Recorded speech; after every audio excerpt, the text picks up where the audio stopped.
Pak, Waalaikumsalam Ibu. yang menghubungi saya kemarin ya lewat WhatsApp bahwa kita hari ini akan menjadwalkan sesi konseling ya.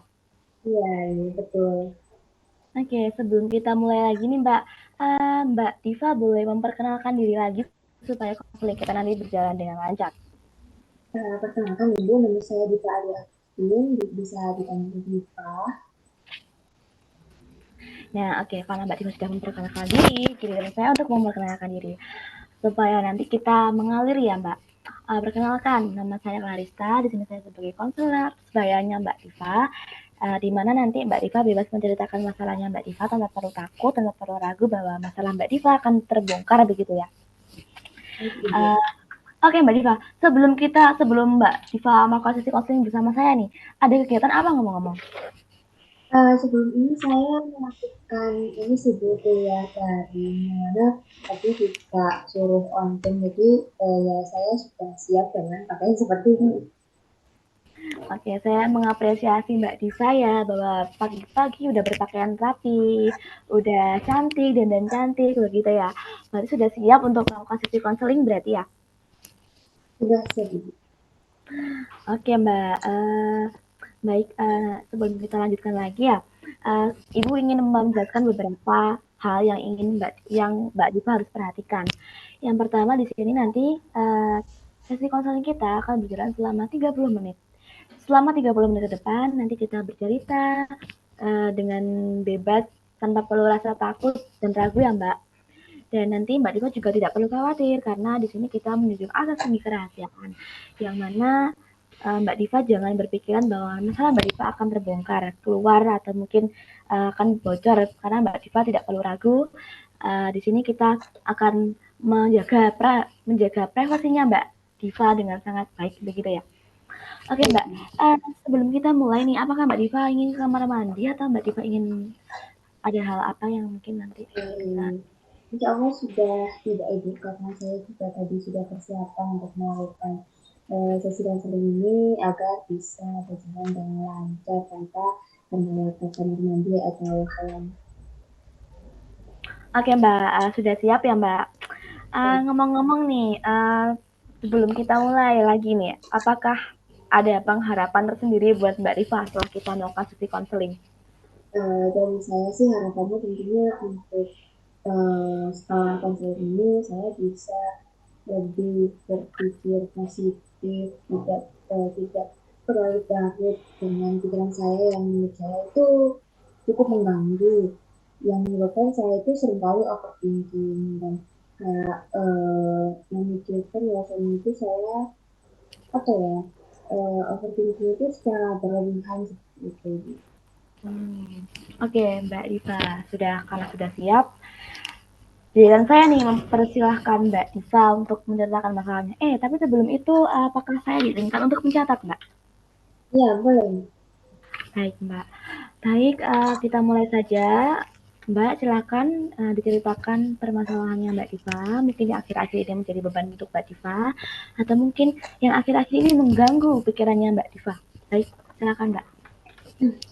Baik Ibu, terima kasih untuk kesempatannya. Jadi sesi konseling kali ini saya ingin menceritakan tentang pikiran-pikiran saya yang membuat saya itu terganggu dan menyebabkan saya itu seringkali overthinking kalau malam-malam gitu. Karena saya itu kan pernah ada trauma di mana trauma ini tentang pertemanan.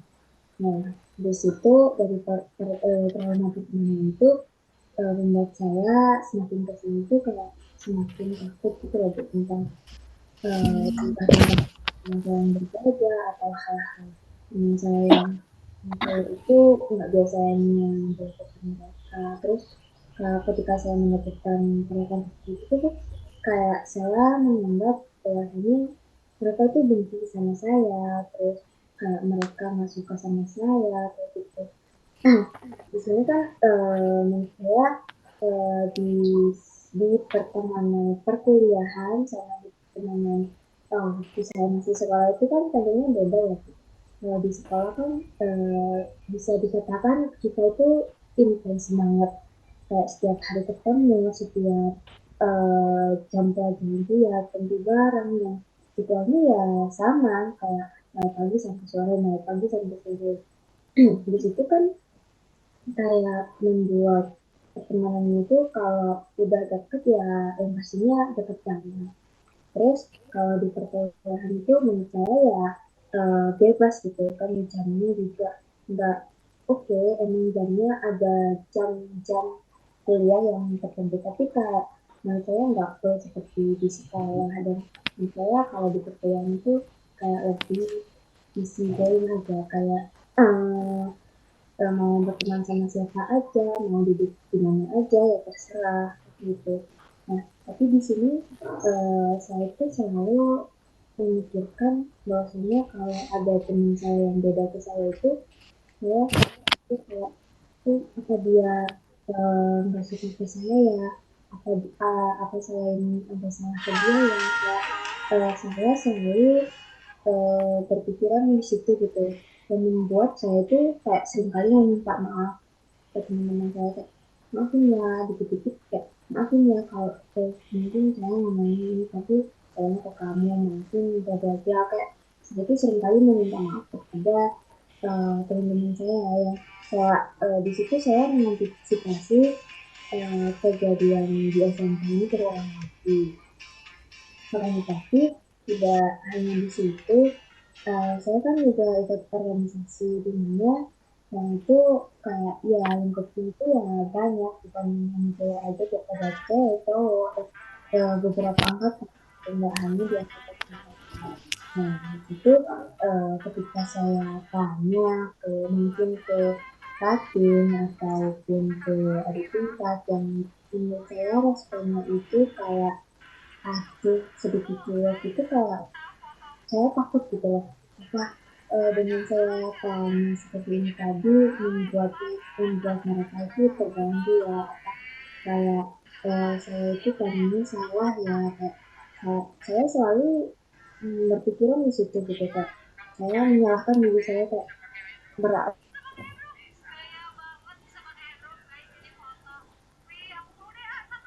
seperti ini kayak gitu. Baik Mbak, tadi Mbak Latifah kan sempat berbicara bahwa mungkin mereka nggak suka sama saya. Begitu? Oke, Mbak, saya mau bertanya. Saat Mbak Diva berpikiran seperti itu, hal pertama kali yang muncul dalam pikirannya Mbak Diva itu seperti apa sih?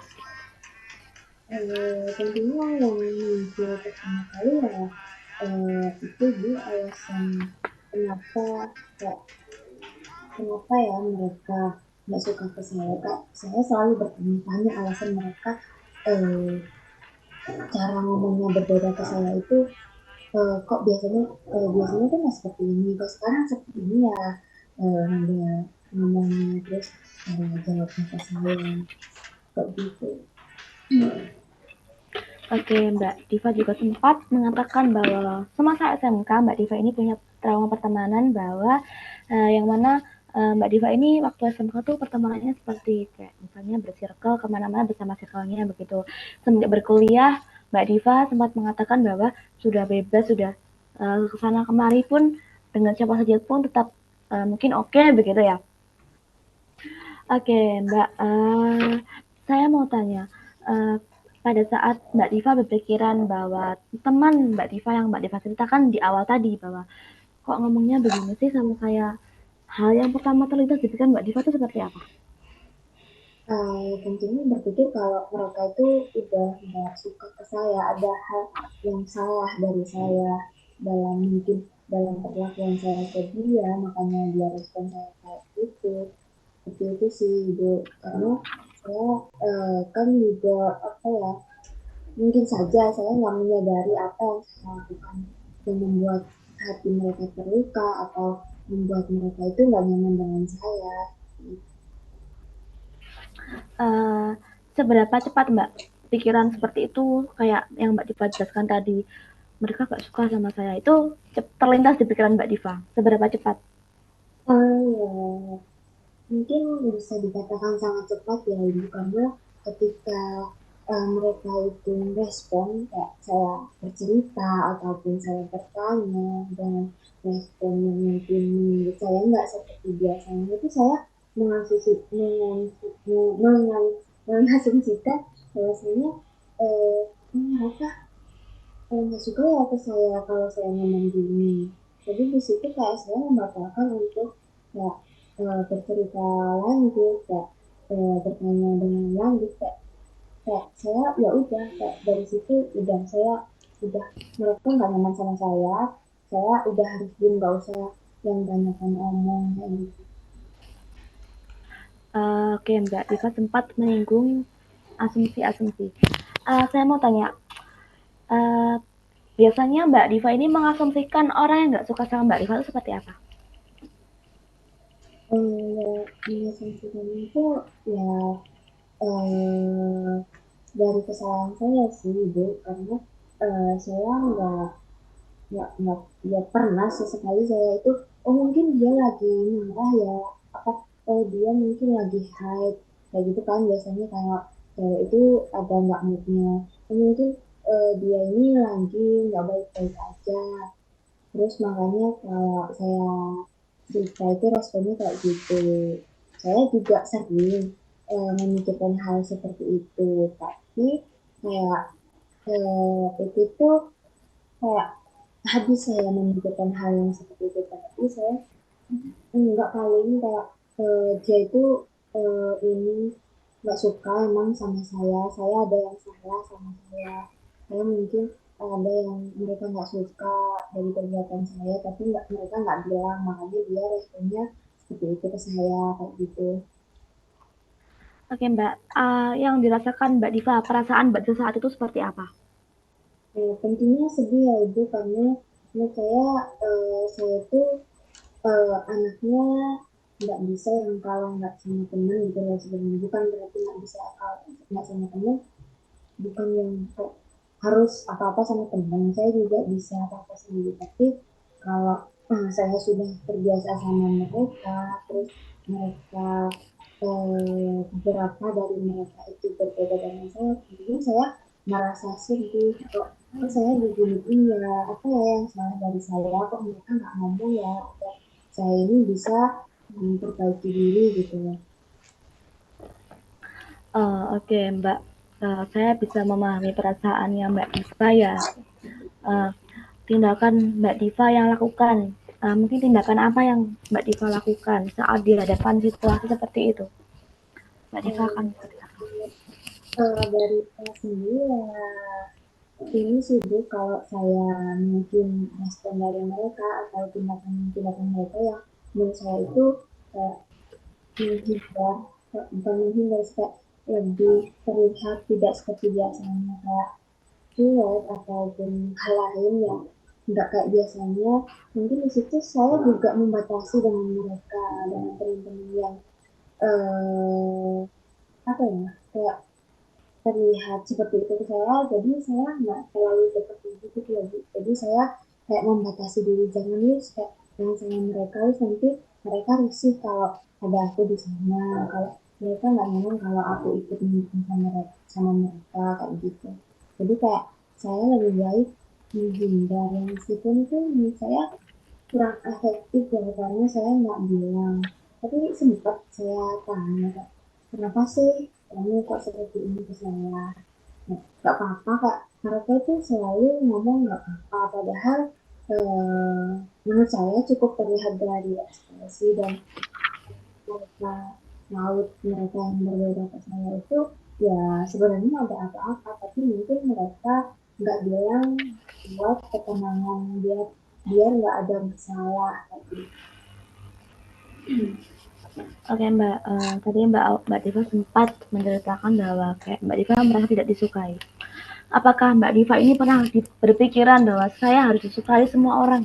Begitu. Enggak sih Bu karena menurut saya ya kita itu ya harus menjadi diri kita sendiri jangan kayak ngikutin standar orang-orang yang harus disukai kayak misal kayak disukai si A itu harus ini jadi kalau di depan si A itu kita harus seperti ini kayak saya nggak Ya berdasarkan seperti itu ya karena saya harus mencintai diri saya sendiri tanpa kayak apa ya memikirkan ocehan apa dari orang lain kayak hal-hal apa yang membuat orang lain itu nggak suka dari saya. Tapi di sini mungkin di garis bawah aja bahwasanya saya itu melakukan hal-hal yang kayak seperti halnya omongan saya yang melukai hati mereka tanpa sengaja. Harusnya kan kayak itu mereka bilang kalau kamu gini jangan gini ya itu bisa melukai hati teman-teman. Jadi kayak di situ saya ada antisipasi kalau di sektor itu biar nggak terjadi keulang lagi dan ke teman-teman yang itu nggak seperti itu. Kayak gitu. Oke, Mbak Diva juga berpikiran seperti itu. Apa sih asumsi yang Mbak Diva pikirkan saat ini? Bahwa saya lo nggak harus disukai sama semua orang, gitu. Asumsi yang saya pikirkan ya apa ya sebenarnya itu kan manusia juga makhluk sosial yang pastinya membutuhkan orang lain. Jadi kayak saya itu memikirkan kalau saya nggak apa nggak disukain sama semua orang, jadi saya gimana ya kalau sendiri. Saya juga takut kalau apa-apa itu sendiri nanti saya minta tolong sama siapa kayak gitu. Jadi kayak saya itu jadi seperti ini kalau ada teman-teman yang butuh sama saya ada teman-teman yang kayak kayak apa ya membutuhkan pertolongan saya apapun itu saya pasti mengusahakan itu dulu.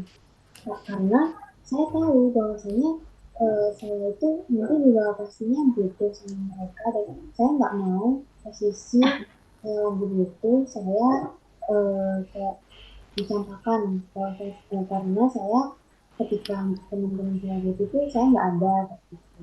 Tetapi di sini saya juga menyadari bahwasanya terkadang itu teman-teman meskipun kayak saya udah nolong mereka, saya udah mengucapkan waktu sama mereka dan sebagainya, teman-teman itu kayak nggak menoleh ke arah saya gitu loh bu kayak ada perlu tapi di situ kayak ya udah saya nolongin ikhlas kok saya begitu itu ikhlas jadi kayak mungkin saya nggak mendapatkan timbal balik dari orang yang sama tapi saya nantinya juga dapat feedback dari orang lain ya gitu.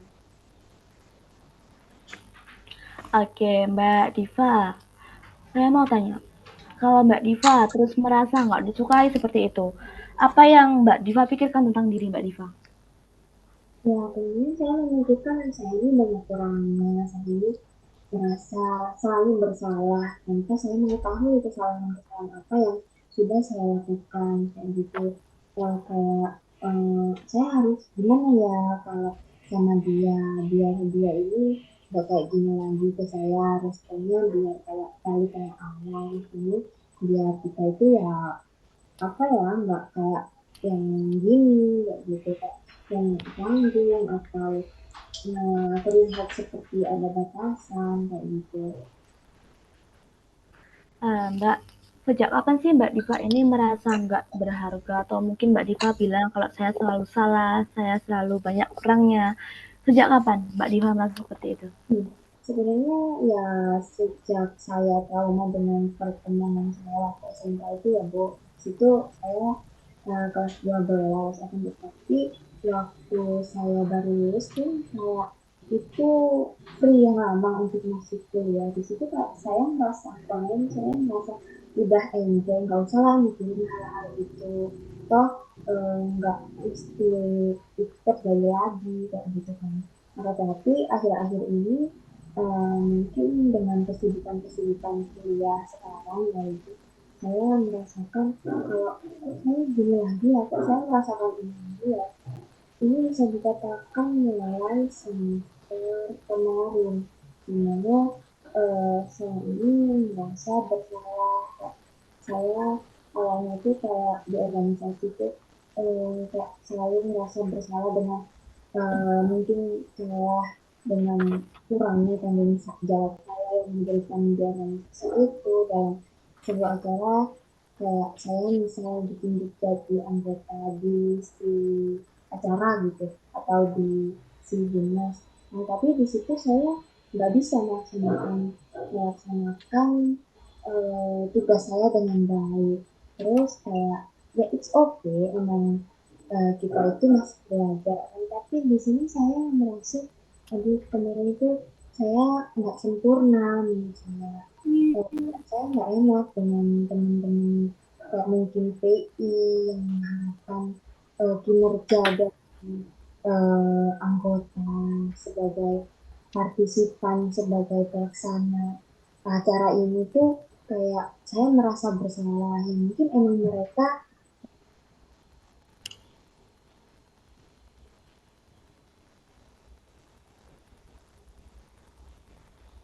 Mungkin jaringan Mbak Diva ini terganggu ya. ya Bisa diulangi Mbak tadi, kayaknya sinyalnya putus-putus.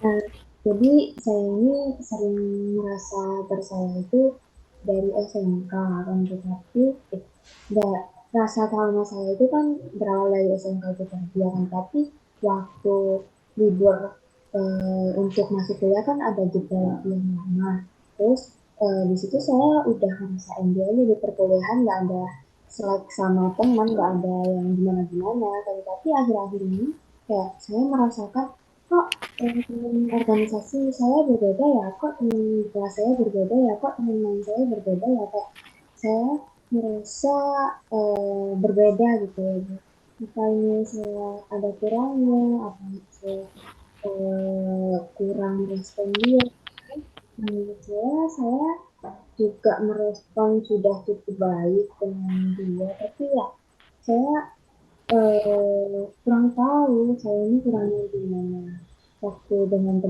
teman organisasi saya itu saya kayak merasa kurang bahwasanya kan saya diberi tanggung jawab untuk ikut dalam kepanitiaan seperti itu kan. Tapi saya itu nggak melaksanakan itu dengan baik gitu loh. Melaksanakan itu dengan baik.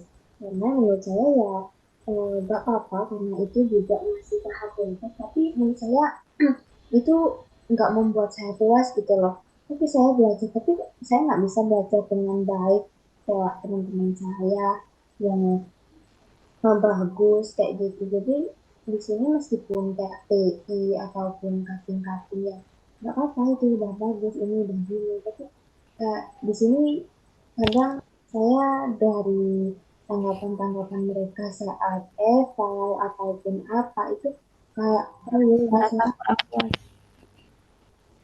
iya merasa tidak puas.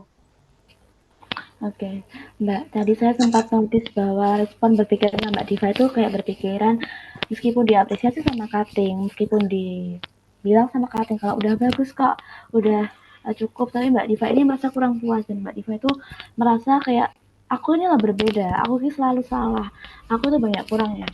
Nah, tindakan apa yang Mbak Diva lakukan pada saat itu, yang di hadapan dalam kondisi seperti itu? Ketika dihadapkan dengan kondisi seperti itu, tentunya saya kayak menghindar ya untuk kayak memberi batasan dengan mereka. Mungkin kalau di organisasi itu kayak sering hilang-hilangan ya, yang sering datang kayak gitu. Karena aduh saya ini nggak berguna deh sama mereka. Nanti kalau saya ikut, saya salah lagi. Kayak mereka yang rugi kan kayak gitu. Jadi kayak saya itu eh, kayak menghilang kayak gitu. Tapi di sini saya bukan berarti menghilang secara hilang langsung hilang enggak, tapi saya juga masih apa ya, masih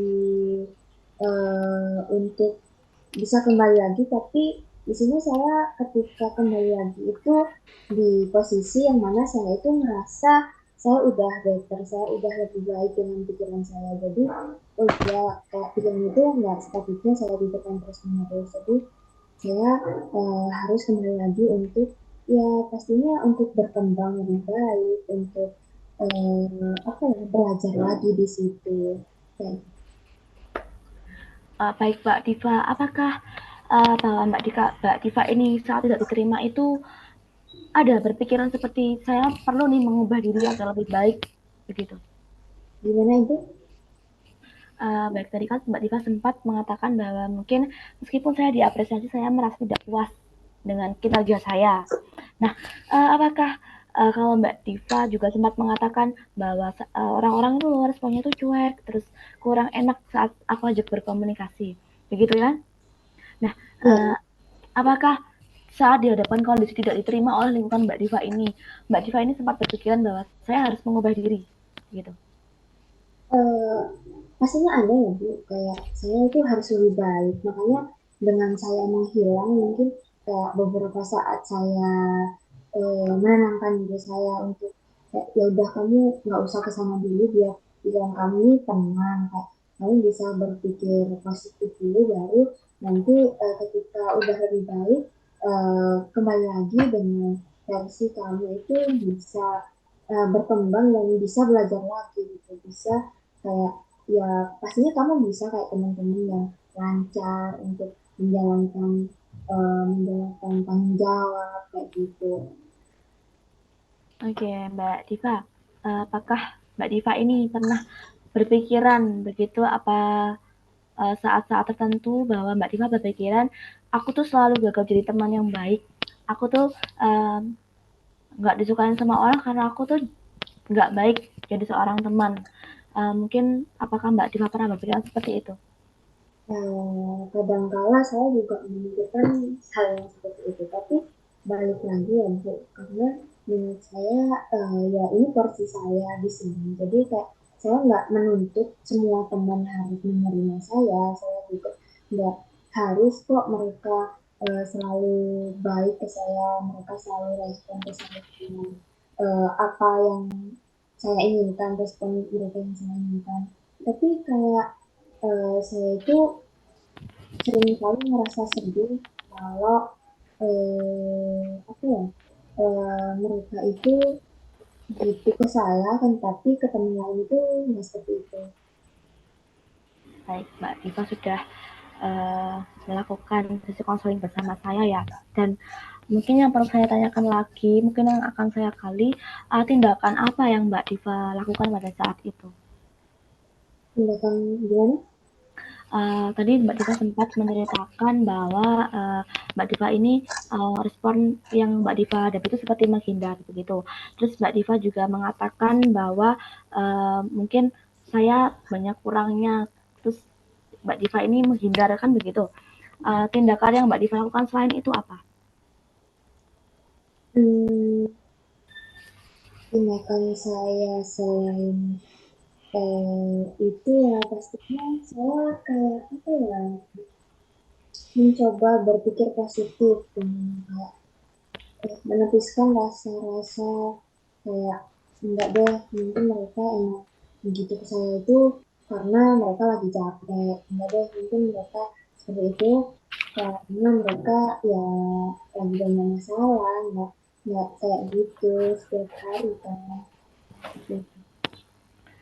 Baik, Mbak Diva ini sudah memahami bahwa teman yang mungkin mencueki Mbak Diva, yang memberikan respon negatif atau mungkin memberikan respon yang kurang enak kepada Mbak Diva ini, mungkin teman itu Mbak Diva meyakini bahwa seorang ini lagi ada permasalahan, mungkin lagi ramen atau lagi hal-hal yang lain membuat teman Mbak Diva ini kurang enak merespon Mbak Diva.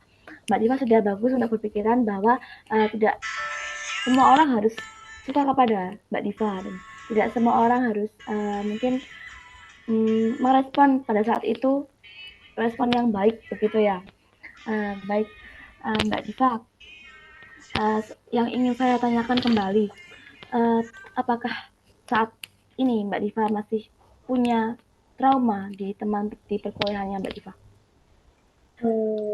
Masih sih Bu, karena saya masih belum sepenuhnya meyakini bahwa teman saya itu nantinya eh, apa ya bakal nggak seperti itu lagi. Kayak, saya selalu memikirkan kemungkinan kayak, pasti nanti endingnya sama deh kayak waktu SMK kayak gitu.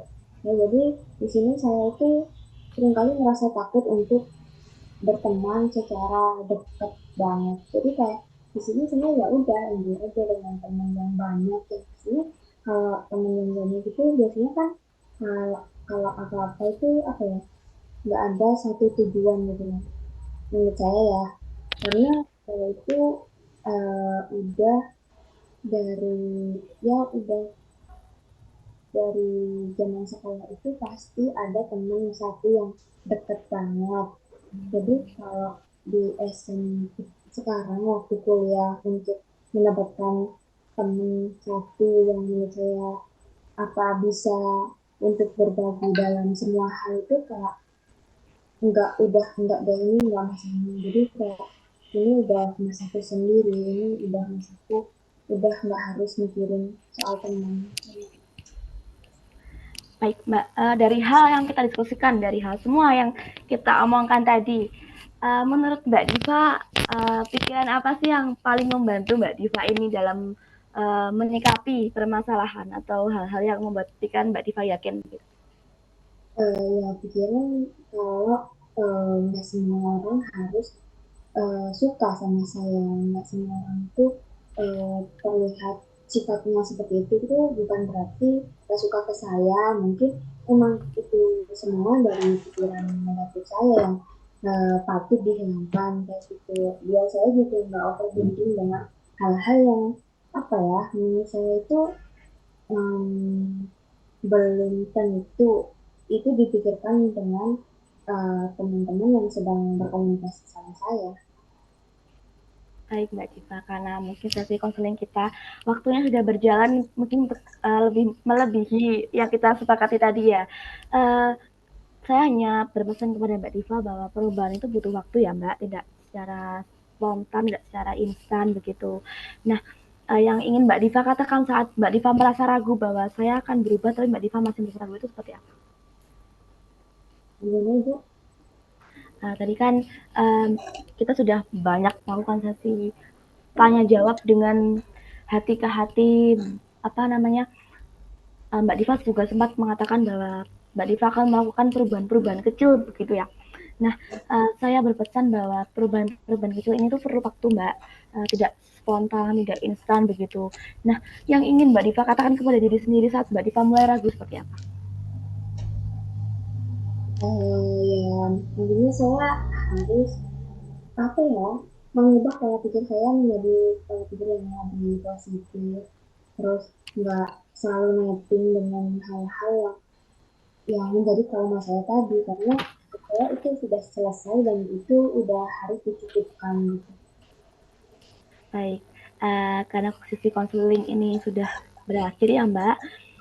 Terima kasih untuk Mbak Diva sudah terbuka dengan saya hari ini dan saya mohon maaf jika konseling kita kali ini dilaksanakan secara online begitu ya Mbak. Uh, Kamu juga Mbak Diva ini sudah cukup baik untuk melakukan langkah kecil sedikit demi sedikit untuk mengeksplor pikiran Mbak Diva begitu ya. Sampai jumpa di sesi selanjutnya nanti.